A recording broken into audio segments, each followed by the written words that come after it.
he just catch a rocket? He got a rocket.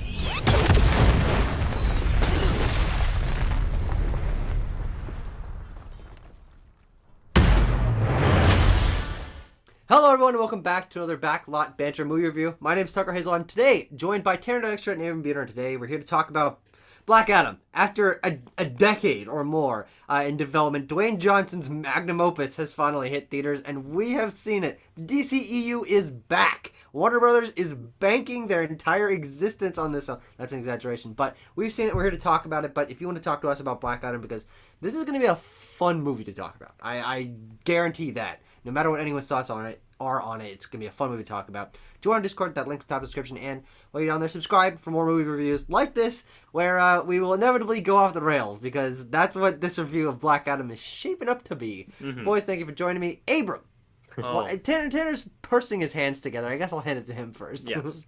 I wanted to start this off. He was praying to start the Black Adam I'm praying to the great gods of whatever gods they talked about in this movie, because I'd like to start... We're talking about the League, the Council of Wizards. Yeah. Well, there's also the six demons, if you recall. The six demons of hell. I don't remember Don't get ahead of ourselves. Sorry. But, well, in that same vein, I was going to start this review of Black Adam, as Tucker alluded to slightly, with a bit of a history lesson, much like the film Black Adam itself. Starts off with a bit of a history lesson here. It does, for like 15 minutes. The film Black Adam, Dwayne Johnson was cast as Black Adam all the way back in August of 2014. Can you guys recall when this news was broken? I certainly do.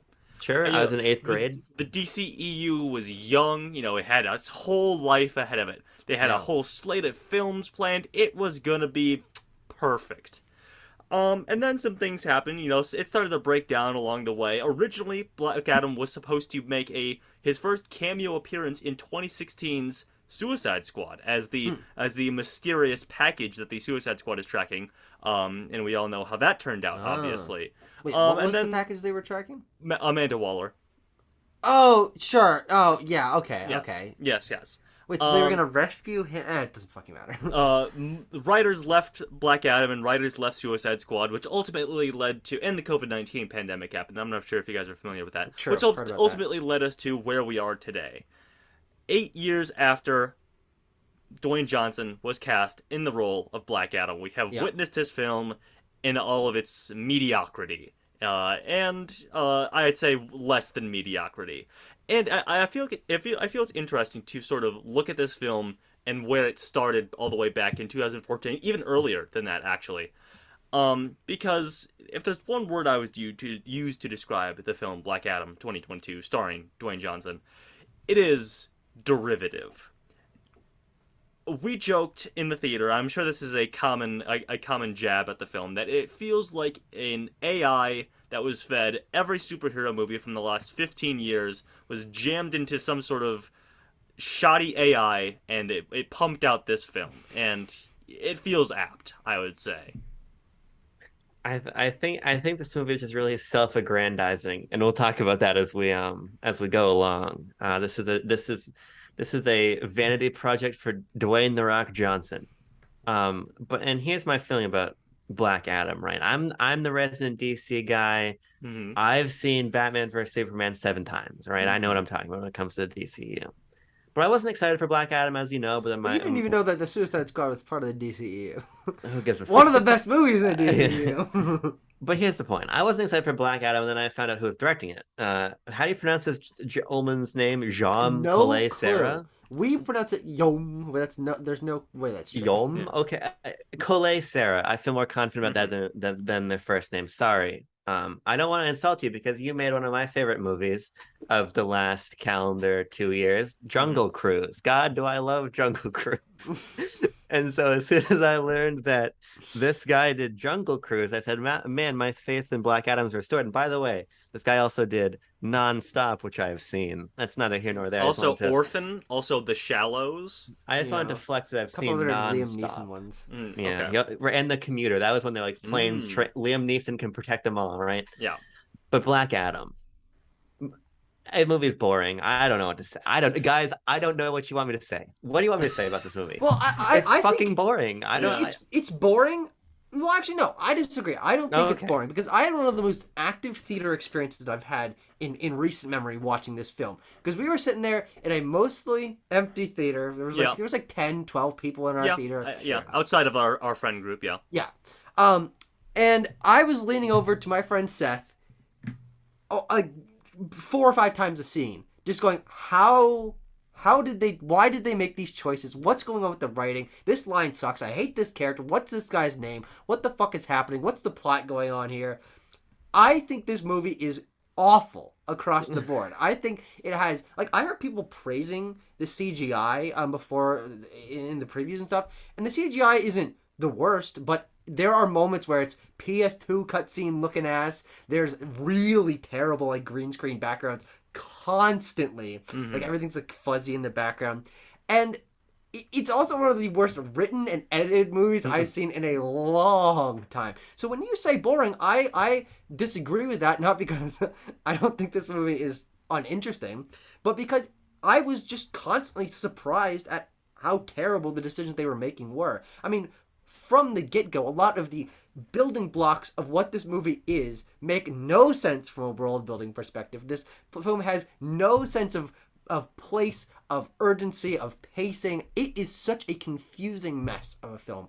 And I hate Black Adam. I think this movie is terrible. You know, it's funny you say that because I think I just end up more towards Tanner of like this just feels procedural. Sure, Now, sure. I'm not going to say that you're wrong about what you're saying because you know what, as you're sparking some points I wanted to bring up anyway. But it's like the movie. Here's the most interesting thing with this movie to me. They completely take for granted every character in this movie. Like they don't give a shit to set up any of them. And there's almost something a little bit refreshing about that to me. Of like you're gonna come to this movie and if you know who Dr. Fate is, you're gonna care about him, and if you don't, who gives a fuck? You know what I mean? If you don't care about him, he's basically Doctor Strange, who you do know and love, presumably the general audience member. But what about Noah Centineo? I first of all, I'm not happy that I didn't see him with Noah Centineo on it. That's just a baseline fact I want to get out there. Yeah. But Adam Smasher, he's like, basically Ant-Man. Boom, you got that. That's what I'm talking about. It's derivative. And you're right. It does take a lot of these things for granted because it doesn't go out of its way to. It goes out of its way to explain a lot of things, not important things, I might add. Well, the interesting thing about I was crystallizing this as we were finishing on the movie. This movie has a big script. There's a lot of things being said. It is 75% quip and 25% what was the word I'm looking for? Exposition? Exposition, thank you. Yeah, 75% quip, 25% exposition, and none of it works. Here's where I want to actually start the conversation for real. I want to start the conversation with Dwayne himself, if we may. Yeah, no, might as well. Because there's an observation I made on Twitter that was misunderstood. So I want to clarify this for John Hansen, and then I guess anyone else who's watching this video.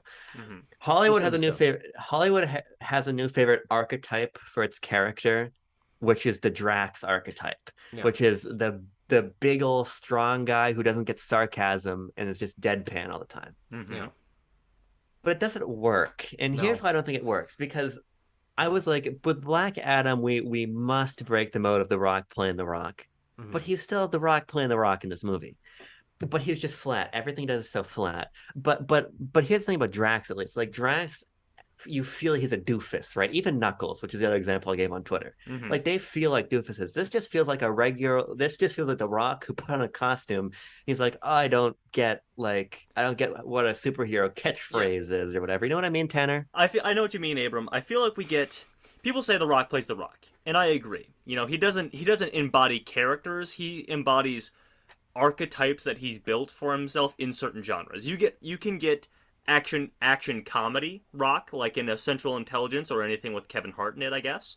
You can get a straight up action Rock where he's still got a bit of a charisma on him, I guess, but he's not like making fun of himself or making fun of others, I would say. Skyscraper. Yes, exactly. Yeah. This is neither of those. What the fuck was I saying? He is devoid of charisma because I think Dwayne believes that he's embodying some sort of deep, rich character that he's attached himself to for the past several years, when in fact, it's a nothing character. There's nothing written for Black Adam in this movie. Dwayne Johnson adds nothing to the character other than physique, maybe, but that's a dime a dozen in Hollywood nowadays for these superhero leading with guys. His physique, not necessarily, but sure. I do think that visually, that's the only aspect of, and when I say visually, I don't mean like consistently visually. I mean just like the idea of Dwayne Johnson as this big guy in the black cloak with the lightning bolt on his chest. I think his costume looks pretty good. Like, he has a good physique for this action character. But when you get shots of him just like staring off into space or looking at something kind of funny, he has there's nothing behind his eyes. Like, you look behind those eyes, there's just a black void of nothingness. And I think that the problem is The Rock thinks he's a serious actor.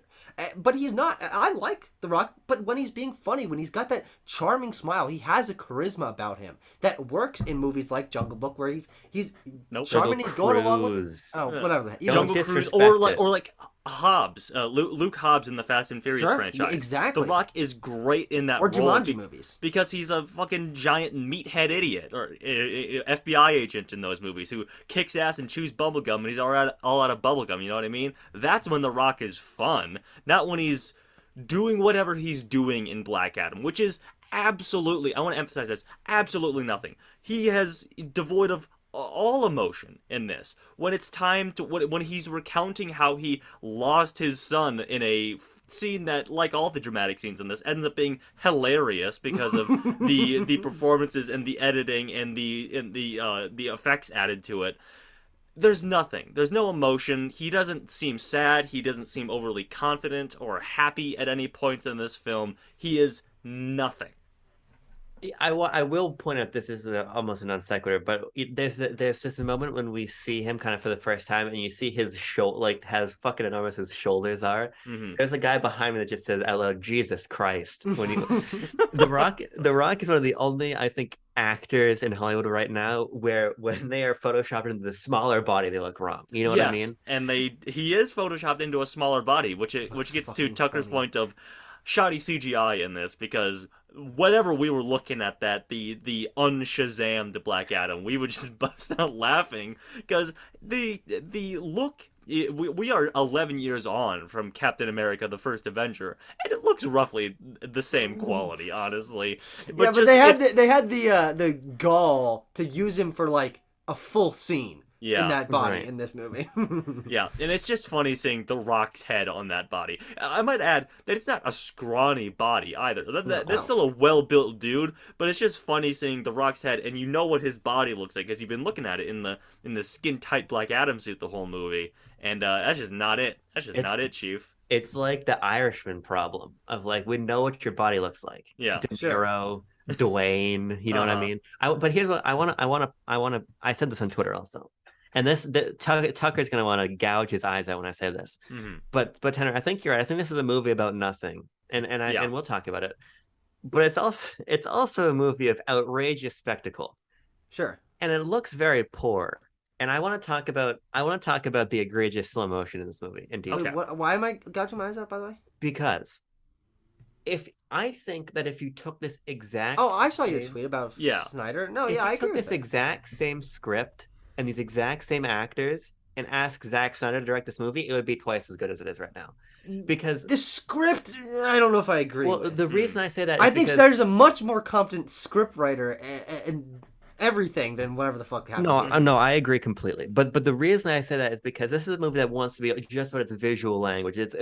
This movie has more pound for pound more fucking action sequences than a lot of movies have. Honestly, yeah. Yes. And so my feeling is that if you're gonna do a movie about spectacle, and obviously Zack Snyder is persona non grata in Warner Brothers anymore. Yes. But you give it to somebody like that who can say, look, I think of superheroes as gods, right? And this whole movie is some weird fucking god power trip, self-aggrandizing rock fuck cluster mess. Yes. At least give it to Zack Snyder so everything looks cool. But because here's the thing, for as much as BVS has shoddy writing or the Zack Snyder cut has problems, like when you see the Flash running about in slow motion, Zack Snyder can make a real spectacle. You can feel it, right? That you got the Flash on the street, he's picking out hot dogs and putting them in his pocket and things, right? There's nothing like that in this movie. No, there is. There's a couple. Well, remember they try for it. They try for it. This is a derivative thing I'm going to talk about again. They give Black Adam a Quicksilver scene in one of his multiple. Well, yeah, but I'd say specifically because they play a song during it, don't they? Yes, they play "Paint It Black" They by the play Rolling Stones, and that's like they're just doing Quicksilver, and it's worse. And I'll tell you why it's worse. Because when Quicksilver is running around the little kitchen in X-Men: Days of Future Past, he is like he's running on the walls, he's touching things, he's doing things, but he's also like weaving in between guys, and he's pushing bullets out of the way and stuff like that. The Rock, Black Adam, as he does oftentimes in this movie, is just slowly floating forward and just sort of moving things out of his way. Like he puts a grenade in the dude's mouth. Fucking fantastic. Awesome. It lacks charisma. It lacks visual interest because it's been done before. That can be said for everything in Black Adam. Is that it's been done before and it lacks any visual style or charisma. Well, here's the thing, Tanner. I actually disagree a little bit Okay. because the few times that I am engaged by Black Panther, what's this movie called? Black Adam, That's the one. is when he's just killing dudes with lightning. Like that's cool to me. Yeah. Like when he shows When up he's for the doing first, fatalities. yeah, when he's That's when the only point where this movie has somewhat Yeah. of its own identity. When When they're it's like playing Mortal Kombat. super gratuitous Mortal Kombat violence. But those moments are few and far between because really the only thing they can show is people melting from lightning. So that gets old pretty quickly. And it's a PG-13 movie, so you don't even get him like really doing damage to people. And I think we need to transition a little bit into the story and the Sure. concept and a Yes. couple of the world building elements of this, which again across the board I think are very poor. Which what this movie is being sold on, other than The Rock, very passionate about this project, he physically embodies his character, is that he's not a superhero. Oh, he's an anti-hero. I don't know. Yeah, Heroes I don't don't- kill people after I all. don't. And In yes, the DCEU, heroes don't kill people. That's the one concept. That's the one thing we know. we've Except for already Superman had- and Batman. and all the Suicide Squad characters, yeah. and so yeah, and yeah. Wonder Woman. She And kills Wonder a Woman. bunch Yeah, of fucking people. Yeah, of yeah, course. Nazis. But here's the thing. Yes. Yeah. Wait, no, it was World War One. It was World War One, wasn't it? So just Germans. So just So, yeah. Germans, yeah. But she No, also no. kills like guys in Justice League. Austro-Hungarians, maybe. But we have this character established that he doesn't want to be a superhero. He's not like the heroes that this fucking kid looks up to. Yeah. And, no, and this- has gratuitously plastered over every inch of his possible living Of course. But he only does heroic things. And so you're in a you're in a show don't tell scenario, but in a bad way. Is that, or no, wait. Here's One what of you're the in. things- You're in a tell but show the opposite situation. Yes. Sure, yes. Is he's constantly saying, yeah, no, I'm not a hero, and I don't want people to look up to me in this way. And this concept that the people of this country have built up is not who I am. And I think that there's maybe an interesting idea to be played with there of this legend and the subversion of it, but that is never actually played out through the film because he just is a hero in this movie. From the get-go, he doesn't kill the woman. He kills all the other fucking people in this tomb. Doesn't kill the woman, and then just... It's not a tomb, it's a prison, Tucker. That's an important plot point. yeah. Great point. And then continues on down the line throughout the rest of the film to only demolish these incredibly generic bad guys. So the idea of him being this violent presence isn't really felt because he is rescuing people and he is following the directives of don't hurt people that don't deserve it. So what the Yeah. heck are they trying to go for More here? importantly, I feel, is that he only kills the people he kills are these, as Tucker pointed out, these generic American mercenary soldiers, whatever, in this. And I think in a better written movie, in a better version of the script that is completely different, I might add, you don't have people looking up to Black Adam. People should be scared of him. He should be a villainous presence, Yeah. not an anti-hero, of course. Because this is something that our friend Sam, who was seeing this with us, pointed out. This film seems to be toying with this like thematic real-world translation of like the American presence in the Middle East. Of course, Yeah. it doesn't do anything with that, but that is explicitly stated. You know, this is a fictional country, Holy of course. shit! One of the most forced exposition dumps of when that kid is at the like checkpoint gate, and he's like, Yeah. you know our history. You've been here, and you've been. And I'm like, no, not like this, not like this. Yeah. You both. I think you both missed the most important point, though. Okay. The movie cannot, and this is why I say self-aggrandizing as the theme of the movie. The movie cannot criticize The Rock No. ever. Sure. Yeah. And here's what it comes down to ultimately. Immediately, the JSA are basically friends Just with the JS, with by Black. the way. I Justice don't give a Society. We're not. It's not the Justice Society of America. On the cape that they give the kid, it says JSA. It does say Well, JSA. they just call them the Justice Society in the film. I know. Brother man, here's the bottom line. Okay. Give him an A, take it away. But here's the situation. Yeah. We get Give me an A. We get the Hey. big fight, pound. Black Adam defeats the JSA by himself fight scene, and then we immediately get. It feels like I need a slide whistle every time that The Rock goes to kill somebody, and Hawkeye goes, "Oh, Black Adam." You know what I mean? Like, yeah. Immediately, not Tanner, you're completely right. Not only is he immediately revered by all the people around him for basically no reason, but because he's a hero who liberated their nation, even though it wasn't a nation 5,000 years ago from a king who lived 5,000 years ago. Sure, yeah, fine, whatever. But the people who were sent by a very disinterested Amanda Waller, were like, God damn, we gotta put this guy away. Oh, he's a menace. Oh, we gotta be careful. And then they're like, he's fine. Oh, that old card always dropping people out of the sky, whatever. Yeah.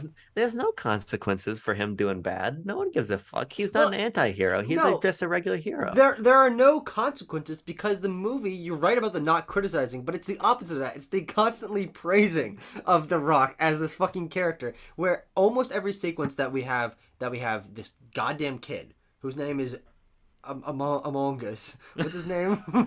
Sam calls him Among Us. I think it's Amon. Yeah, it's close to Among Us. It's but not that close. 3 letters away. Is that he's always like, oh man, Black Adam, the coolest hero. Oh my God, you're so much more stacked than Superman. And look at all these. I like all these heroes, but man, you're the best. And you should have a catchphrase. And oh man, you're gonna be the greatest. And he's just standing there, or never standing there. He's always just floating, kind of unintimidatingly around the environment. And because they constantly build him up and build him up and build him up, it's like he never has his own personality. He just is what other people say about him. And I found that to be really frustrating when the title character is one of the less interesting parts of his own movie in an ensemble cast that consists of entirely uninteresting characters. You said something that I thought was really funny. I'm going to read it. This is another plug for the Discord. Join the Discord if you want hot zingers like this. But I tweeted, or I didn't tweet, I said in the Discord, no one can take the Batman away from us, though, after I just said how boring this movie was. And then Tucker replies with, Black Adam could. No one could stop him. He's cooler and better and stronger and awesomer than the other heroes. Yes. And I think that's a fair point. To that same point, if we want to talk about the script a little bit, because this is something that I asked as the credits were rolling. Got something to say. What does Black Adam want? This character, it's basic screenwriting 101. What does your character want? What are their personality traits? What are characteristics of the person that you are centering your film around? This is an open question for anyone here. What does Black Adam want in the movie? What is his goal? He wants to jumpstart the DCEU. No, Abram, that is The Rock's goal. I know that you get them mixed up a little bit, but this is it for anyone. In the comments, if I'm an idiot, tell me, what does Black Adam want from the moment that he gets out of that his prison/tomb? What does he want? What is his goal? Well, I mean, I am being serious about that because I don't think that you can find a very cogent one in the movie. No, of course not. And we'll talk about the post-credit scene. Yeah. But the closest you can get on like a good faith reading of it, and you really got it. You gotta fucking run it deep for this one. But he wants to sort of fulfill some sort of perceived moral failing for his son's death with Eamon. Like that's Sure. The core of the character of, oh, look, this young kid is in danger and I couldn't save my son, so I'm gonna go save this son.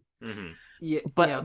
But the problem with that, because that's basically the only thing that they really try to yoink out of the character, is that plot thread is wrapped up pretty quick, right?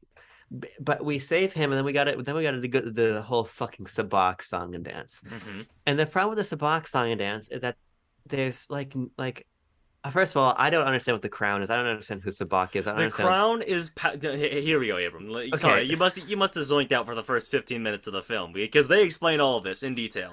So the crown, right? The crown is an ancient artifact from the 6 demons of hell, right? Of course, as we all know. You need Eternium, of course, which can be found in the kingdom of blah blah blah blah. To power the crown. What the fuck is it? Kandak. You need the Eternium from Kondak to power the crown so you can fucking rule the world and become Sabak or whatever. What's his... No, it's not Sabak. It is Sabak. Sabak. That's the word they yell. That's the word you have to yell Sabak. So you can become Sabak and rule the world or whatever. Well, not rule the world. Bring hell to Earth. Bring hell to Earth. Excuse me. And Black Adam, or more accurately, I guess this is kind of a spoiler. Black Adam's gives a shit? son. Well, no, it's not. Because here's the thing: they play it in the movie like it's a plot twist. But the point of the trailers is always that his son is dead and sacrificed himself and all that, yada yada yada. Which means I'm sitting there waiting for there to be this reveal of the fact that his son was the one and like transferred the power. Yeah. I'm like, no, yeah, they mentioned this in the fucking in the fucking trailer. You're right. You're right. They ruined their own because that's a kind of interesting idea of the subversion of the hero that we thought was the kid was actually him, but the kid was the hero for a while. Like there is something that you could do something with there, but the fact is that they play it through these flashback sequences that are so spaced apart with the bland action sequences in the middle that by the time you learn about that you're like, I don't give a shit. Yeah. And then Black Adam's son finds the Eternium and he's like, well, I'm gonna cause an uprising against the king. I remember that. Yeah, and then he gets zooped away by the 6 wizards. Who 7 wizards. It's the 6 demons and the 7 wizards. 6 demons, 7 wizards, 6 demons for 7 brides for 7 brothers. Excuse me. And then he gets zapped away, gets Black Adam powers, and then Shazam powers. Shazam powers, but he becomes Black Adam. And then he gives him to his dad because his dad's dying from being attacked by the king's assassins. Yeah, but he doesn't even look that hurt. Yeah, but then he gets hit by an arrow, and then Black Adam comically gets hit by an arrow. And then Black Adam kills the king, and it gets entombed by the wizards in that palace. No, but Tanner, you're missing my point. Oh, sorry. It doesn't fucking matter. Naturally. My point is it doesn't matter because I can't even make a compelling point because I don't understand what happened in the movie. Because you're right, I remember all those plot points, but they're equally pointless to me as they were in the movie. Because as soon as Eamon is saved, we're basically just waiting for an action sequence to end the movie. You know what I mean? Yeah. And by the time we have to fight Sabak, I'm like, do you even know who Sabak is? Because Sabak. Here's the other problem. Who is Sabak? Amir? Ishmael, right? Yes. Ishmael. What's his deal? Ishmael grandson of the old king. Yes, he's the grandson of the old king. He gets sucked down to hell, and the 6 demons are like, "Hey, listen, buddy, you got to get this crown for us because then you can be Sabak and bring hell to earth." And he's like, "I am all about that business," so he does. Yeah, but he does it by dying because if you die to come back to life. Because death is the path to life, of course. I want to go even deeper for a second, because we're getting closer to the heart of my lack of understanding here. We need to talk about the fat guy and then the main mom character, Adriana, who's the main character of the movie. Frankly, the fat guy who sings. What's the song he sings? Baby Come Back. Baby Come Back. Out of tune, right? Yeah. Who's maybe the only funny part of this movie? Karim and Adriana are the characters you're looking for. Yeah, right. God, sorry, I don't remember the characters from Black Adam. Yeah, how dare you? There's a lot more of these human characters than there should be, I might add. Like, I thought they were just going to be like little bit parts, basically, and it was going to be a Justice Society movie. I want to get to the Justice Society, but please continue, Abram. But here's my problem, and it goes back to I really can't. I struggle to even have anything to say about Sabak, because it goes back to this. the movie begins with our human characters in the Mystery Machine, right? Yep. And they're going on a Laura Croft mission. Who are they? Why are they doing that? Why do they want the crown? What's Because the purpose? they are. Why is she wanted? They want to not have it in the country because they're very convinced that that fucking intergang, which I believe is the actual name of that group, what is apparently about to get it somehow. No, I'm not. I'm not joking. You're right. I think Tucker is right here. He is right. But here, this reminds me. This reminds me of a plot point that was a plot line that was definitely in the script that they erased. That being that Adriana and Black Adam are almost certainly related. How is that possible? Who's Adriana? The She's mom. the main character. Yeah, because she says that she got the unobtainium. Oh, she has a little fucking necklace from her grandmother, yeah. who, and presumably got passed down as a family heirloom. How is that possible? From Black Adam's family, because his son His family's dead. Yeah, but his. Well, they may have had a secret kid or something like that. I don't know. It feels like a reveal that was going to happen because she's like, this thing is my family heirloom. I got it from my grandma. Da da da da da. Right. Yeah. She also knows like all the rune language or whatever. Yes. Yeah. She does a lot of rune reading in this movie. But I want to bore in on the son for a moment here. Okay, here we go. Amon or Black Adam's son? No, Amon. I want to talk about Amon. Okay, Amon. Okay. Because there's a scene we didn't mention when we were talking about him earlier. Mm-hmm. Maybe one of the weirdest scenes of Black, because Black Adam, you're right, he does a lot of passive floating. Yeah. There's a part where it was like Going down it's the like stairs? yes, it's like a vertical shot, and he's like slowly floating down the staircase, and the kid is fucking bucking it down the stairs. Well, is he? Because sometimes he'll just like hop on a skateboard for 2 feet and then grab it and then keep running. God, oh boy, that kid loves his fucking skateboard. He loves the skateboard so slowly. Remember at the very end when there's a zombie army attacking the city at the same time? Skeleton army. And he's leading the revolt against the skeleton army of the king. And there's like this hero shot. We pan up to see a giant crowd. And he is leading them, just going so slowly on his skateboard. Well, you're forgetting the instigating moment of that. When he walks up to this fucking bazaar where all these people are like barely surviving. And he's like, hey guys, hey, we should fight. Listen. They all do the hands. And then the guy's like, what are we waiting for? And then they all go. It's like nothing happened there. He wasn't projecting. Like there's a couple choices you can make there to eat. If you change them just slightly, it makes that scene way more impactful. Have him do a powerful stance on top of this thing. Have him project a little more. Not have the guy say, "What are we waiting for?" And boom, that scene is already at least marginally better. Yeah. No hate to the actor. No hate to the actor for It's not his fault at all. I would say it's probably one of the worst child performances I've seen in years. It is patently awful. Yeah, but he has nothing. Like here's the thing: he's a fucking kid. Yeah, what is he gonna do? What are you giving him? It's Yom's fault ultimately, and and it's the Rock's fault. I want to point Rock too. I want to point out one other sick skateboard moment. Yeah. When he's instigating with the Call of Duty guy who runs the checkpoint, right? Yeah. And he takes his radio and puts it in the bullet pot stickers or whatever. Yeah. And he's being chased like in Scooby Doo. He skateboards down like a ramp on the stairs, like basically specifically to allow kids to skateboard down the stairs on. Mm-hmm. Yeah. Which was just my favorite moment of him. He doesn't know very good tricks. That's the other thing about him. He's not a very good skateboarder, but he can pop it a little bit and you can just ride down little hills. Well, he mostly just attaches himself to cars to go fast. He doesn't go fast on his own. He just grabs onto cars. Yeah. We got a couple other things to talk about. I think, namely, the Justice Society, maybe of America, maybe not, depending on your reading of the text of this film. We also need to talk about the action. I want to start out talking about the Justice Society because, and I don't know if this is going to be a controversial statement,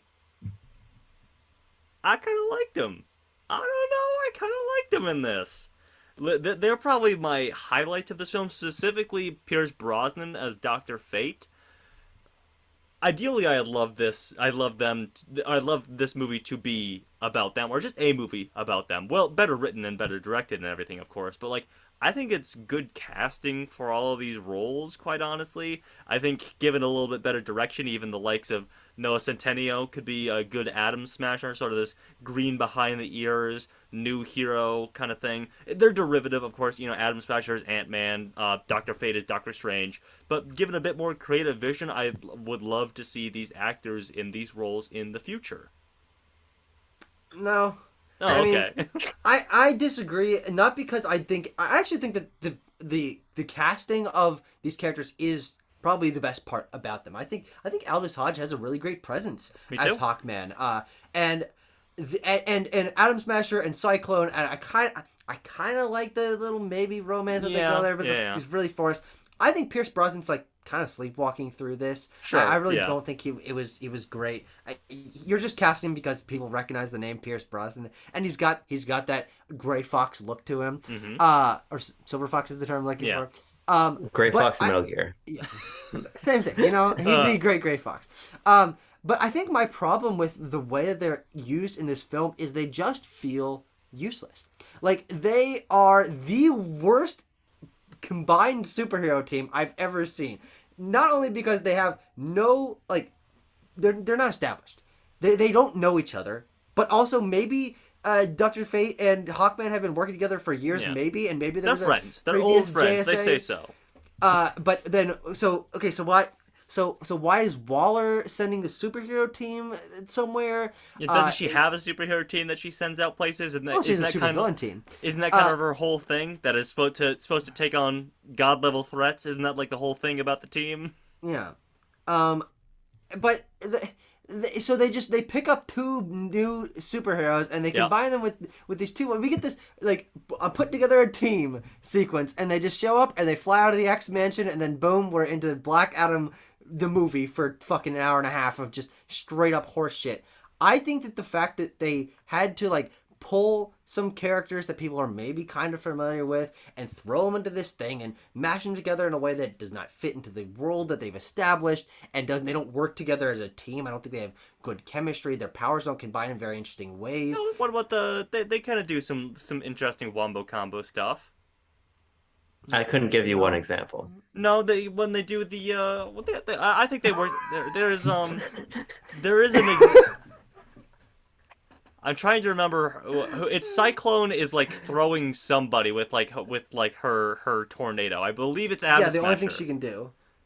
The Avengers has to do with a bow and arrow. Okay, I don't mean to come down and use that old chestnut. Well, here's the thing. Hey. I don't think it's necessarily a bad thing conceptually, but it's about how you use it, and each of these characters has their one thing and they just do it on repeat for the entire film. Cyclone can have the shot where she spins in with the fucking particle effect and then goes, and you get that little slow-mo of her, and then you do that 5 times.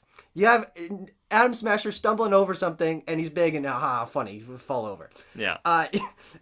Hawkman just folds out his wings and then goes with his useless fucking mace, and that's it. And Dr. Fate does a bunch of himself and has a fucking aneurysm when he touches his helmet, and that's it. And I think that the fact that these characters could be so cool and could on their own and with the actors maybe be interesting, but they don't feel good as a group. I mean, this might be my least favorite combination of characters in a superhero team that I've seen in a movie of this big budget. Yeah, well, don't get me wrong. Don't get me wrong. I'm not saying that they're well utilized in the film. I'm saying that the casting is good.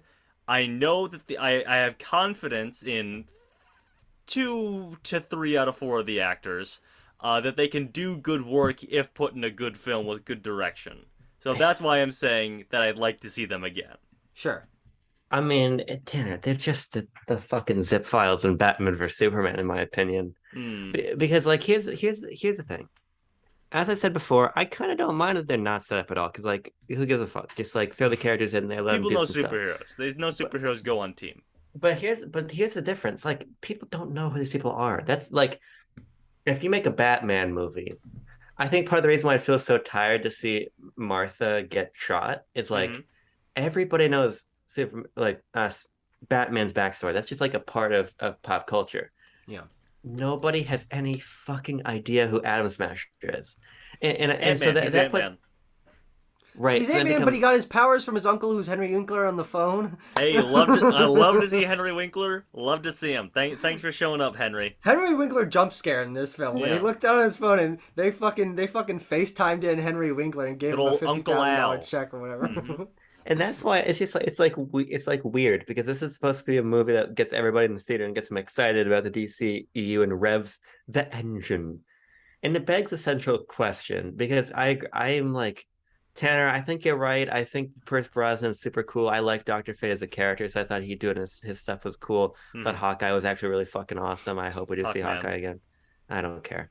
Yeah. I think that ultimately like there's a nugget. You're right. You're right that there's a nugget, but the nugget was the nugget was like it's like if you're like, hey, here's this box of 20-piece chicken McNugget, right? But you open it up and there's one inside. I'm like, well, okay, it tastes fine, but where are the other 19? You know what I mean? Mm-hmm. It begs a central question, and I think we can Sure, use I know it. what you're talking about. Yeah. We could talk about the post-credit scene for a second. Let's do Because that. here, because If here's you the thing. can't, if you've gotten this far in the video, spoilers, I guess. But Well, here's the whatever. other thing. Fucking Dwayne, we're on a first name basis, him and I. Dwayne was talking about Henry Cavill being in the post-credit scene in the press tour for the movie. So it's not Yeah. even a spoiler. Yeah. First of Fair all. point. Fair point. Second of all, oh, and by the way, I'm not done talking about the movie. Just I'm talking about the post-credit scene. There's more I have to say about the movie. There Okay. does, yeah, absolutely. But here's the thing: I can't read Black Adam as anything other than a very, very cynically created movie as a vanity project for The Rock and a way to try to jumpstart the DCEU again. So, and I get that Henry Cavill's a difficult goose or whatever, but why in the fuck was Superman just not in this movie? Yeah. If you're not going to take time to establish the JSA, make it be a Superman and Black Adam movie. Because say whatever you want, say it up and down, say it left and right, say it to me while I'm sleeping. Come and Mhm. fucking stand over me in my bed Say and it try to in a whisper it in house. my ear. Say it to a mouse. On a you boat, know? the green eggs and ham and things of that nature. Yeah. Henry Cavill is charismatic, and it's maybe the best casting they have in the DCU. Yes. And can you imagine what a bigger deal this movie would have been if it was the return of Henry Cavill and Dwayne together? But instead, we just Yeah. and then that would have been, and then introduce these little characters as side pieces, right? Yeah, more akin to BVS. The biggins in the foreground, then JSA kind of pops in and out. Mm-hmm. But like that post credit scene, fine, cool, whatever. It's not an interesting scene. No. It's only It funny. it doesn't even promise a more interesting movie in the future. It's just like it's just Henry Cavill as Superman being like, "Hey, Black Adam, you better watch out. You better behave yourself." That's not what he says. He says we should talk. Well, What the fuck does that mean? What does that insinuate? And it's Amanda also... Waller says, "You better watch yourself. I got a dude to keep you in check," and that's what this scene is insinuating. Yeah, but why does she have a dude to keep her in check? He's not a villain. Why does Amanda Waller have connections to the... She's the fucking Nick Fury. She knows goddamn everybody. Okay. And also, Abram, this means nothing to you, but there's a possibility that this movie just retcons or ignores something that happened in Peacemaker because Harcourt shows up, but she doesn't work with Waller anymore. None of the team do at the end of Peacemaker, so she shouldn't be here. Or this happens before Peacemaker, which doesn't fucking matter. But in the release order, they're like possibly retconning one of the more important things that has happened, which is the good project, which is Tucker, Peacemaker. do you honestly think that the writers at DC care about the canon established in Peacemaker? I do. I was surprised. I liked Harcourt showing up. Mm-hmm. I just think that and it goes back to your point, Tucker. It's like let's get Henry Cavill just come back and say how cool Black Adam is. Yeah. Like, oh God, man, I gotta meet this guy. I gotta meet this Black Adam guy, right? Somebody. It's really funny to see the drone come in and project Viola Davis, and then Viola she recorded Davis it from a Zoom fucking call, green screen. yeah. And then he's like, "No, I'm not listening to you. No one can fucking send them. They'll try to stop me." He smashes the drone, and immediately Superman descends from the heavens, which means he was just waiting out there. He's just standing by for him to smash that drone and go, "Hey, yeah, actually, it's me. I'm Superman." They're like, Henry Cavill, we will pay you $20,000 to come on set for 45 minutes and just. Abram, I want to adjust a statement that you made earlier about Henry Cavill being a difficult goose. He's not. He loves playing Superman. He wants to come back and play Superman. DC just can't get their fucking shit together and put him in a movie. They're finally seeming to do that, but that movie's gonna come out in like 2027 or some shit.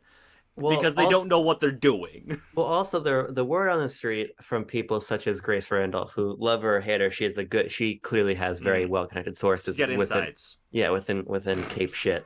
What the fuck? I meant to say inside sources or insiders. Insiders, but no, she has she has guts and organs and stuff like that. I assume she's not just a husk. And what she's been talking about is that basically, because they basically said Man of Steel 2 is coming, but man, it's the classic thing, as she's saying, of like the litmus test of if Black Adam does well, we'll make Man of Steel 2. Yeah. And it seems, but I will say it does seem likely that this movie's going to do well, because Le Cinephiles reports that according to The Rock, Black Adam is set to make $72 billion in opening week in the U.S. alone. So that would forecast some good chances for Man of Steel 2. Well, I don't think it's billion. Tucker, the source is Le Cinephiles, and this is according to The Rock. Yeah, come on now, come on. The trustworthy sources all around, of course. But yeah, honestly, I thought this movie was going to do better than it's ultimately going to do. This is gonna way underperform by those Thursday previews are The Rock's biggest Thursday previews, yeah? Only $7 million? There's no way that's true. 7.5 million. Yeah, I was reading earlier that that's his biggest Thursday night preview. The Rock's? Yeah, The Rock's biggest Thursday night preview. Maybe he's made a good amount of movies that make a good amount of money. So you're telling me that $7 million is more than a Fast and the Furious movie made? I highly doubt that, my friend. But here's the situation: like, I just see Black Adam as like, goddamn, let's get another enormous name to foreground the DCEU. Let's tease the return of our Superman. To your point, Tanner, let's put these people in these super underdeveloped roles for the JSA that we can then flesh out in later movies. Yeah. Because well, we'll see. Or what I'm saying is, like, it's just a lot of like, let's put pieces in place, let's give people things to talk about. And now, like, my alma mater CBR can release 9 articles a day saying, hey, you know that character from that movie that was bad? Do you want to know what they used to do and things of that nature? Like, it's a movie designed to generate like interest, right?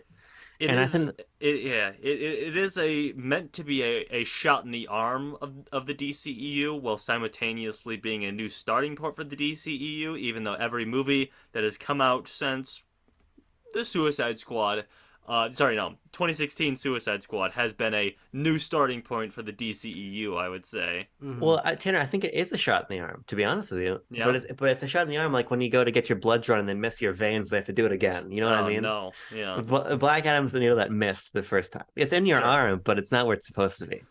What do we got next? What's next? Shazam is next, right? Yeah. That's March. That looks so bad. I'm sorry. Those trailers look so fun. How the hell is there another movie in between? There's no way that's true. No, there's not another movie. Oh yeah, Shazam is next December. Yeah. Sorry, I got those flipped in my head. Yeah, Aquaman is December. Shazam is March. And I don't blame you, because they've shifted around these dates. Like the 3 of those movies have been shifted around in their order like 4 times in the last 6 months. Yeah, well, I think it was initially supposed to be Aquaman, then Shazam. I guess I don't know. No, Shazam was supposed to be before Black Adam. Yes, that's true. It's supposed to be June. By the way, people are reporting that this is a complete non sequitur, but that Michael Keaton made $2 million for his cameo in Batgirl, which is fucking boy. Oh boy. Let's talk about Black Adam though again, huh? Okay, sure. Yeah, let's refocus here. I want to talk about the needle drops. Okay, Abram, I could talk about the needle drops with you. Yeah. What was your favorite or least favorite? I guess. I think that the use of Kanye West's power is particularly egregious. For Abram, give me a ballpark. How long of screen time do you estimate that song was playing? I don't know the answer, but I have my estimate. 15 seconds. I also think it's like 15 seconds. It's so brief, and it's over a completely innocuous thing that they're destroying a mine for No. It's not innocuous. It's the JSA is planning their assault, right? To go rescue Eamon. And they're like, we're going to go in here and there and there. And then it cuts to Black Adam dropping out of their ship. Oh, yeah. And then power starts. And he goes and he just fucking kills everybody. That's... But here's what's weird about the needle drop, right? Because not only... This is not... Like, they cut the song, I'm pretty sure. Like, they try to get to the chorus faster. They basically want the superhero line from Power, right? Yeah. But the really fucking annoying part of it is that in the middle of the 15 seconds, they cut back to Adam Smasher doing a quip, so they drop the gain of power down really This low. movie has the weirdest fucking sound mixing. Yeah, I don't and know if then you guys ever noticed, like, during these fucking action sequences, like, sometimes everything would drop and go, bing, boom, yeah, shoom, ding. It's like, whoa, whoa, whoa, what the fuck is happening here?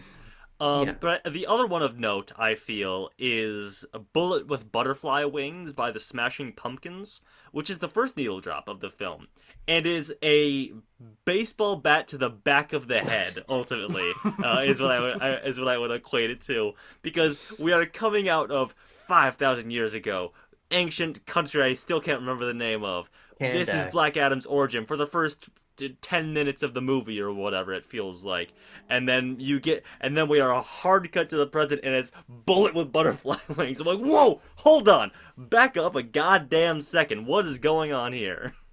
I will say to that point, Tanner, I think this movie is deeply annoying in how much it skirts around ideas of like cultural revolution and imperialism. Yeah, Yep. yeah. Eh, I think it's just fucking annoying. Like I have nothing more to say about it, but it's like the movie has nothing to say. Yeah. The movie has no real. It's like it wants to interrogate the JSA being there, but it doesn't give a fuck. Mm-hmm. It's like, why would I? Yeah. Oh, what else? Oh, I also hate the Painted Black one, just because it's Painted Black Black one Adam sucks. and they're trying to do Quicksilver. So Yeah, I think so. That doesn't bother me as much because I'm not the music guy. Like, I had never heard these songs. Period. But the fact that they are so obviously needle drops is what gets my goose. Is like when it's happening, it's like, oh great, they are like really focusing on that. This is a needle drop, and you should be listening to this music right now.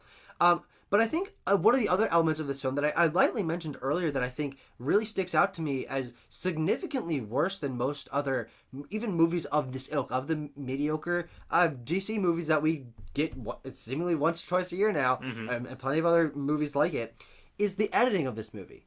Is egregiously terrible. Is they have so much coverage of these people that they are constantly cutting back and forth. Like every scene is boom, boom, boom, boom. Show this shot, show this shot, show this shot, show this shot, and then like cycle until whoever's saying their thing is finished saying their thing, and then reaction shot of Black Adam. And the fact that they cut so frequently means this movie is just visually overstimulating. And I think that the final thing that I really want to touch on is the pacing of this film. It operates at a constant hum for the entire runtime because there is maybe 30 seconds total of downtime for these characters. There's this scene where Dr. Fate is talking to our main woman in her apartment, her fucking destroyed apartment because Black Adam's a menace, which is actually kind of one of the funny recurring bits of this. Is just him just fucking demolishing shit. And also when Cyclone and Atom Smasher give the kid the fucking cape, like those are really the only moments of like bonding and like just dialogue between the characters, because otherwise you're going from action sequence to action sequence with so little downtime in between that it hurts my brain to think about how everything is just operating at the same level. And the problem that I have with superhero movies that focus so much on the action is that we're never getting a chance to learn about these characters in a robust enough way to care about them when they go into these action sequences. And because it's action sequence, I never gave a shit once. yeah. I would also say that just in terms of not giving a shit, when I go to a superhero movie, I want to see superheroes, and this movie has a number of them. I don't know if you guys realize that, but like, I don't need, and this is an issue with all sorts of like action blockbusters. This isn't the goddamn Godzilla movies. This isn't anything that they give you. I don't need these dumb shit human characters running around, okay? I don't need Adriana. I don't need Eamon. I don't need Karim, okay? They suck. I hate them. I want to see superheroes, okay? And I know that sounds like childish, but like, I realize that like they put these human characters in there to humanize, to give the audience someone to relate to a little bit. But you know who I want to relate to in a film about superheroes? It's the superheroes. Characterize them a little bit, humanize them. Give them characteristics that an audience member can glom onto and understand them a little bit more on a human level. Or don't do that and just make Black Adam, I guess. That you could also do that as an option. I just think that when the movie comes to VOD, people should play a drinking game where you take a shot every time that the movie does a shallow depth of field, like medium Yeah. shot with the rock framed like this, going. Hmm. There's so many fucking just shots of his face, and I was thinking about this as I was watching the film. Is I just really want to make this supercut of him, like insert shot of his face doing whatever he's doing, Raising and not eyebrow. never really making a like expression. He's Yeah. just sort of sitting Expressionless. there. Yeah. He's like a third of the way to an expression. Like, oh, maybe he's supposed to be like possibly upset here or determined here, but you never get these like full on emotional moments from The Rock, who is a guy with an expressive face. I mean, the Vine boom sound effect moment of him putting his eyebrow down. The people's eyebrow. We Yeah. never even get that full Rock eyebrow moment in this movie, which is that the emotion in that 1 2 second clip of him going is more emotion than we ever get on his face in this entire It's film. blank expressions or pain on his face is what we get. You know, the time that he makes that face when he's getting electrocuted or whatever. I can't wait for the ultimate battle that Dwayne Johnson wants to do between Black Adam and Superman, where they're both just holding their opposite weakness rocks at each other. That'll be cool. That'll be a fun He does moment. have his own kryptonite, but Yes. it's even stupider than kryptonite because it doesn't actually really do anything to him except for like give him a scritchy scratch that he Yeah. can then use electricity and zoop seal up when he Yeah. fucking feels like it. There's one other major thing we need to talk about, What's that? and that is the fucking slow motion in Oh, this Jesus. movie. Mm-hmm. They had one idea for the action sequences, Yes. and that is how many comic book money shots can we get in this movie? Mm-hmm. And God, coins. we know how much Tanner loves a money shot, but there are just too many of them in this movie. It is just constant shots of guys doing stuff or Rock getting hit, like that insane sequence when he breaks out of the prison. Yeah. When Dr. Fate's like, you're out of prison now, and then he fights like 18 guys with M4s, and it's like slow motion, him like kicking them and Yeah. punching them and Yeah, stuff. yeah. I'm like, God, And it's raining in there because this place that holds people in like jars of goop has a wall that's water, but it's raining from the ceiling, so it's just wet all the time. Like Yeah, that's an awfully designed place. It is drenched in there, absolutely fucking sopping. And if you're walking around in there, you know you're getting fucking doused. trench foot. You're getting trench foot, buddy boy. there's a lot of guys in there That's too. what the Peacemaker season 2 is gonna be about. Hardcore having trench foot. Oh no, she already got a bunch of broken bones. Oh yeah, but there is a lot of guys in there. They try to do this like Indiana Jones warehouse moment where it's like, oh, who are all these characters? I can't wait to see. I don't care. Black Adam, boys, am I right? Oh, fuck. I hate this fucking movie. Yeah. I really think that when I'm watching a film and close to every line of dialogue fails, there's so many quips, so many moments that feel out of character for these characters that already don't have very much personality. The editing is so in your face, constant slow mo, poor action, poorly established characters, poorly established world building. Like as we talked about, we barely know what's going on here, and then we get a guy that looks like a demon from a PS2 game as the final boss, and he shoots a sky laser and raises some demons. And Sky they're not beam. even- Thank you, Tucker. Thank you for bringing up the sky beam. There's specifically a sky in beam harkening moment. back to our point about the AI recreation of every superhero movie from the last 15 years, we get a sky beam, ladies and gentlemen. They're back. They're back in a big way. Yeah. Jesus I- Christ, I fucking hate this movie. See- This is the worst DCEU movie, in my opinion. Yeah. I don't think it's the worst DC movie. I think that first of all, Justice League is maybe my least favorite movie ever. So that's the worst. But I also think like 2016 Suicide Squad is worse than this too, because here like for as much as we're shitting on it, for me, Tucker, like I'm just gonna forget about Black Adam. It's got a lot of problems, but ultimately a lot of this stuff is endemic to its genre. To where I Yeah, watch sure. this movie and I'm like, yeah, it's got the action, it's got the jokes, it's got the characters I recognize. There's some punching, there's some kicking.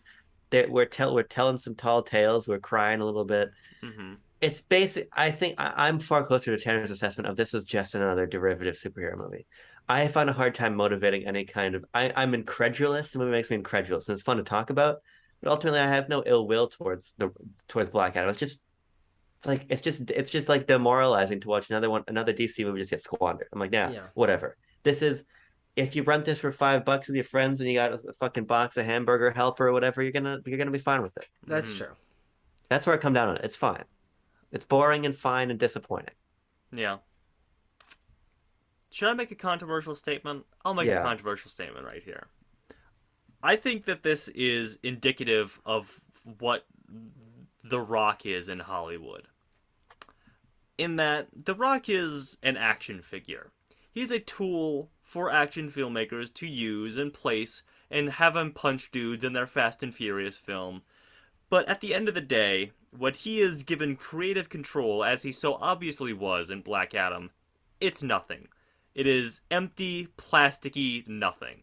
And I think that is indicative of Dwayne Johnson's active role in Hollywood as our biggest star of the era of the last several years, highest paid male actor, or I guess actor overall in Hollywood. Yeah, I think that's just goes to show what he brings and what maybe the major Hollywood studios have to bring in terms of that as well. Black Adam is no Jungle Cruise is the last thing I want to say. Jungle Cruise is so much better than this. And I don't even like that movie. No, that movie sucked, but it's way better than this piece of shit. Jesus I think Jungle Cruise is a great movie. Yeah. One of your best movies ever. Jean Collet Sarah, you make a great movie. Yo. Any whoozle be. There's better movies than this coming out this month. Yeah, let's get scores. Okay. Fucking 3.1. I'm gonna land at 2.6. I don't know. I'll give it a 4. Let's give it a 4. Sure. Okay. Just give it a 4. Why It not? doesn't mean anything. No. Does to us. Don't go see it. That's my ranking. 4.0. Wait and watch it on HBO Max. Absolutely. Yeah. Whew. The hierarchy of last question, is the hierarchy of power changed? No, it is not, because can Hawkeye? Fuck, you got me doing it now, Abram. Can Hawkman take Black Adam in a fight? He's holding his own pretty good. Which Yeah. doesn't make any fucking sense for the power level of these two guys. Absolutely, it does not, because I think the movie can't have it does this thing where, like, we can't have a full on fight. We gotta have these two separated at a certain point. You know, we can't see this logical conclusion. No, Tanner, there's a bigger problem. There's a bigger problem. Okay. I guess I actually do have one more thing to say about the movie. Do you remember there was a time? Do you remember a time before Black Adam? No, barely.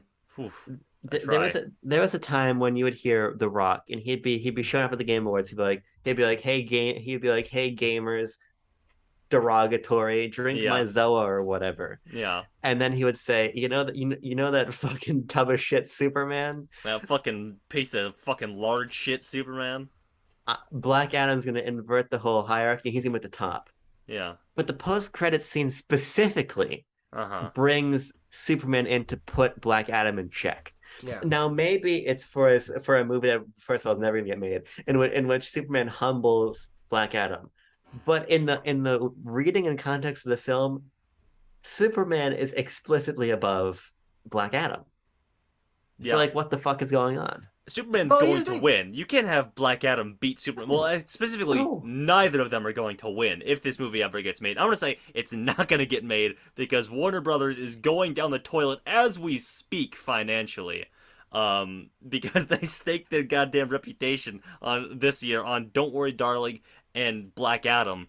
So whatever. But yeah, I'm going to say that whatever movie they have planned for these two does not get made. Man of Steel 2 is on the fence at best. Yeah. We're waiting on that J.J. Abrams Superman project or whatever. That's definitely happening too. All these things that have been greenlit are certainly happening, and they're all coming out, and they're all going to be great. Imagine being Warner Brothers just stamping your name to Black Adam and Gotham Knights this weekend. Yeah. Like, what's the conversation on the dinner tables tonight, you know? Around the dinner tables with David Zaslav and not Walter Hamada anymore. No, he's fired. Oh, was he?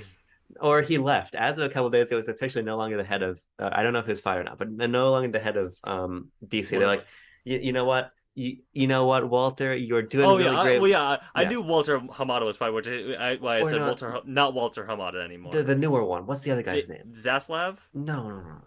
The other guy's name. David Walter Hamada? No. Those are the only two people I said. Let's just leave it here. Thanks for Okay. watching. Christ all fucking mighty. 2 thumbs up. Amanda Waller is the Wong of the MCU. She is, but she never shows up. They tried to make her the Nick Fury, but she's the Wong. Okay, all right.